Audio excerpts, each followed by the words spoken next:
mean, take your pick, where now it's like, it just seems like so many people, they want to be, Instagram selfie influencers or something. And there's no interest in television. If they want to do weather, I don't know. I hope interest in weather has not faded among young people. I hope that's not the case. I hope not. I hope not as well.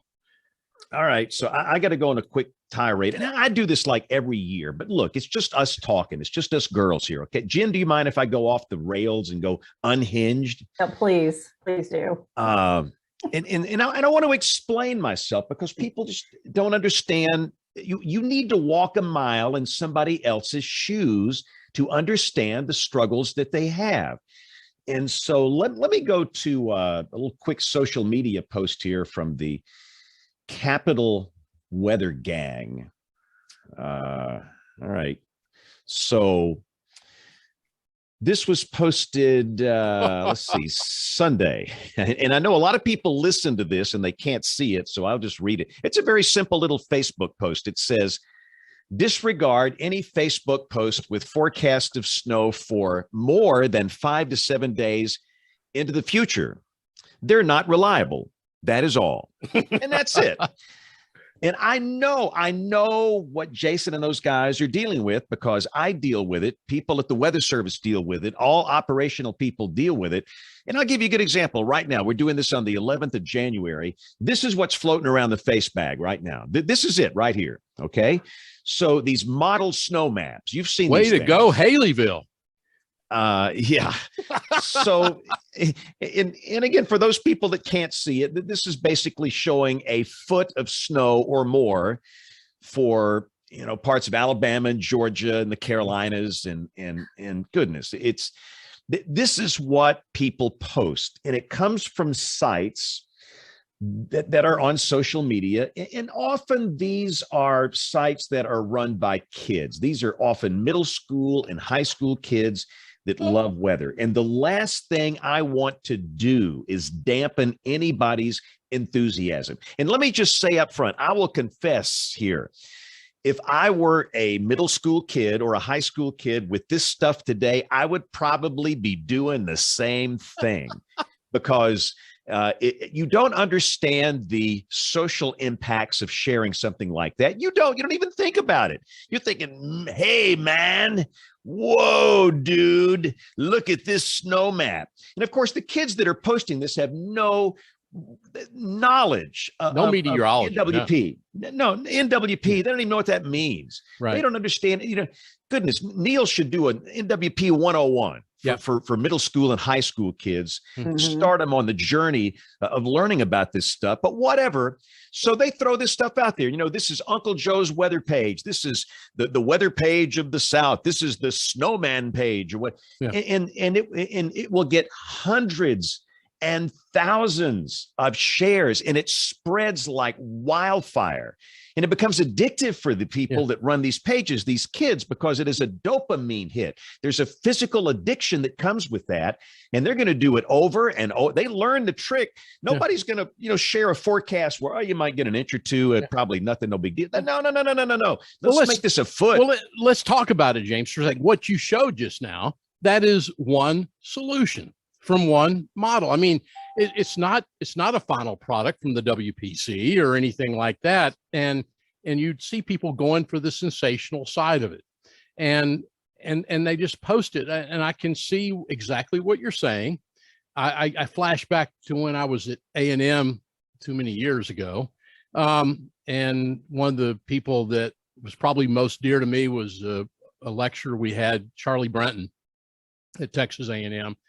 And I always remember him walking into classroom, James, one day. You'll appreciate this. Jen, Neil, y'all just take a little snooze for a second. Walked in with an LFM map off the wet printer. Yeah. And yes. Charlie I bet walked you it in smelled with good too. That LFM 24-hour, 36-hour forecast. And I don't know that I can quote him exactly, but he looked at the class, who was made up primarily of military at that point. A lot of military people were taking these classes back in the day. But he said, what's the most important thing you want to remember about these models? And we sat there in class and everybody's trying to impress Charlie Brenton. at A&M, and he looked at us for a second, and he held that map in his hand and he wadded it up into a ball and threw it in the garbage can. He said, know when to throw them away. know when they're going to walk you off the cliff. He said, you have got to know those biases. You've got to know what it is. And we're not here. The Weather Service is not here. James, you're not here. Jen or Neil or any of us to use the most sensational guidance. It doesn't gain us any trust. And right. That's where we are nowadays. That's the old Pandora's box that social media has become.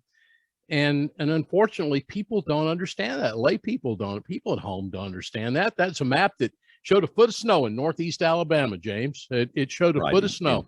And it must be good. I won't kneel to comment on this, but let me just say, here's the other thing. People say, what's wrong with these kids having fun? What's wrong with it? Let them do it. Listen, I'm a First Amendment guy. You know, if you want to cuss the horns off a bull, fine. If you want to, whatever you want to do, that's fine. But here's the harm. Here's the harm. And it's like, well, you know, what if the kid wants to drive 100 miles an hour on the interstate? Let them have their fun. Well, that's endangering the lives of the other people on the interstate when you do that. And when you start posting, 2 feet of snow, 2.5 weeks in advance, 384 hours out, and people believe it, what do they start to do? They will start to change their life. They will postpone elective surgery. That they need.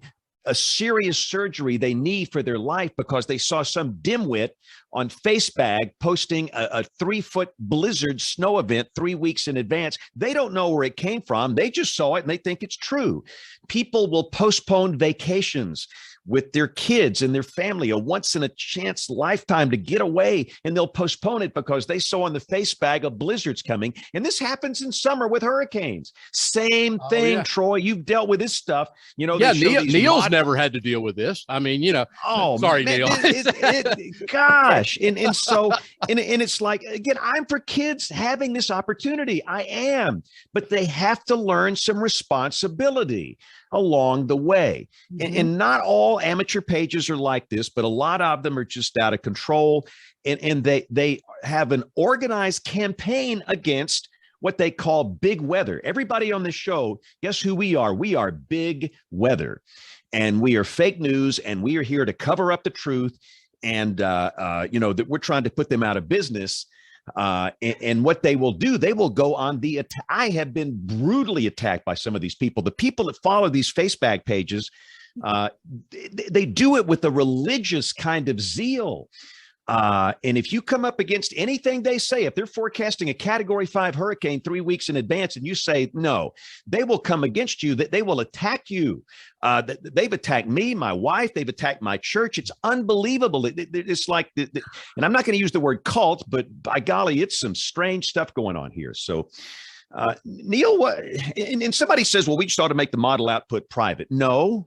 We all pay for that model output. We're taxpayers, and I think it should be available. But Neil, what say you on this whole topic? Oh, that's a lot to unpack. So I went unhinged. I'm sorry. This is the risk of free and open. Back before I actually had a real job, I used to go on some of those chat forums and just heckle people under a pseudonym.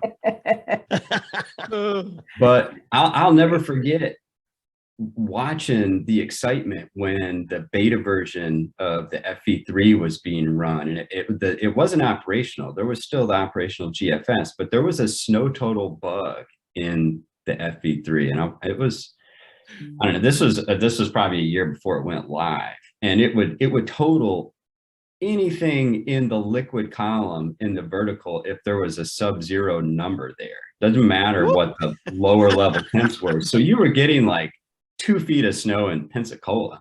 Yeah. Oh yeah. And of course they loved it. They were like, I'm going to post that. Look at this clown map. It's got, I got to set the units to meters here to measure the snow. And when the Weather Service actually put out a release that they had fixed this, people were upset. They're like, they wanted the wrong version that had the more snow. Oh, You know that it's a problem, and in my mind, the biggest travesty is when you have actual legitimate meteorologists lurking on these forums and getting sucked into the conversation and listening to these knuckleheads and actually building that into their forecast. Yeah. I mean, this is why the AMS has a certified seal. Like, you have to go through a process to become like a legitimate forecaster. And they're right. they're, And that's what I tell people, that there are ways to find credible sources of information. And within the AMS, their certification for what I do, it's CBM. And you don't pay and get that. It's not a, here's $10. I got a CBM. You have to take an exam. You have to have your work peer reviewed. Your academics are reviewed. Look for that. Look for the National Weather Service. Look for at least blue verification checks for some of these things, and just be really, and so, and people that listen to this show, they know the deal. I mean, they've heard, I've been on this rant so many times over the years, but it seems like with every year, it is becoming an increasing problem where people are altering their lifestyle, making horrible decisions, important decisions based on what some, jabroni said, we're going to have 2 feet of snow in 3 weeks here. And well, James, one thing that I'll have to give credit, and this is sort of on Neil's back in a way. One of the things that I've seen, and I am encouraged by this, is we're seeing more and more warning coordination meteorologists, more of the WFOs coming out when they have high impact events and going. And by the way, I put out an email weather message for Austin, for the airport, and for users and emergency management here in town. And when we have a major event, I stole it from the Weather Service. I stole it. Their line is, folks, this is a potentially high impact weather event. Avoid social media of sensationalizing this event. Please rely upon trusted weather sources. Weather Service has gotten really good at that. I congratulate the WFOs around the country that are doing that are willing to stand up for their work and saying, do not trust something on social media. Go to your trusted weather sources. Go to your James Spanns. Go to your local web pages for the National Weather Service office. Go there, check it out. If they're saying we're going to get a ½ inch of rain on the WFO page, if someone's advertising 12 inches, that's probably a sensationalized. There's something wrong there, and it is not something you ought to be believing. Right. And then let me say this too, and I want to hear Jen's opinion, because she does snow forecasts for different markets, but I'll shoot straight with you guys. I'm not that good at snow forecasting. I'm not that good at it. I'm not. We are down here in a low latitude. We don't have a lot of analogs. We don't have a lot of experience. And everybody brings up all the busts. And we've had them, and we're going to have them in the future.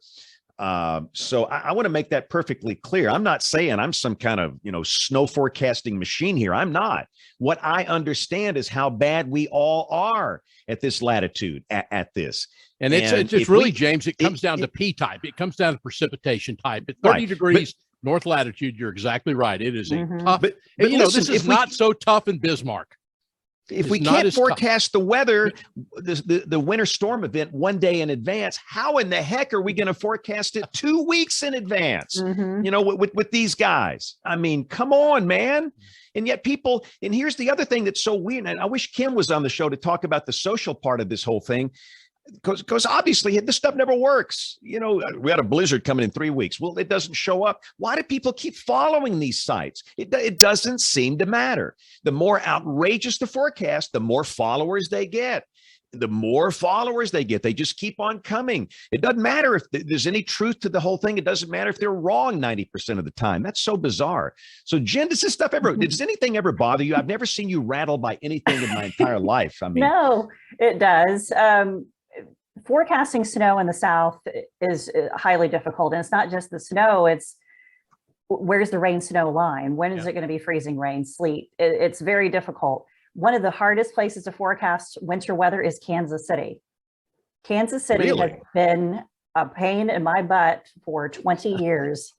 Show title. I've never had a show title. Cool. I've been on the air at KMBZ in Kansas City since since 1997, 98-ish. And it is one of the hardest places to forecast for. And I think it's the way the storms come in. It's how the northern extent of the warm air coming in, and where, it's been very difficult because half the city will get 6 inches and then somebody will get an inch and then you busted. And Hey, Jen, do you have any lake effect snow radio stations? I have a couple. I have South Bend. Okay. Yeah. So Yes, they're that's pain, yeah. that's very difficult. Yeah. And the nor'easter storms. I have a station in Vermont and I have one near Albany. So those are difficult. How far does it go inland, and then where's the warm air going to be? And so it is very difficult. And so there's no way that you can forecast it that far in advance and be remotely accurate. You just can't, because I'm still in the winter. Because my schedule fluctuates. I'm up late at night for tornado season because there's the overnight events, and then but during the winter I have to get up much earlier because I have to track it in, because I can't even tell you the night before whether or not it's going to be rain or snow in Nashville until I see what is happening, because you sometimes just don't know, and it could be 33 degrees and somebody's right on that line. And the other place that's very difficult to forecast for is Atlanta. You cannot. This is where I struggle with people, and some radio stations need it, and I don't do this, but they want a pinpointed temperature forecast versus a range of temperatures. You cannot give a pinpoint temperature forecast for Atlanta.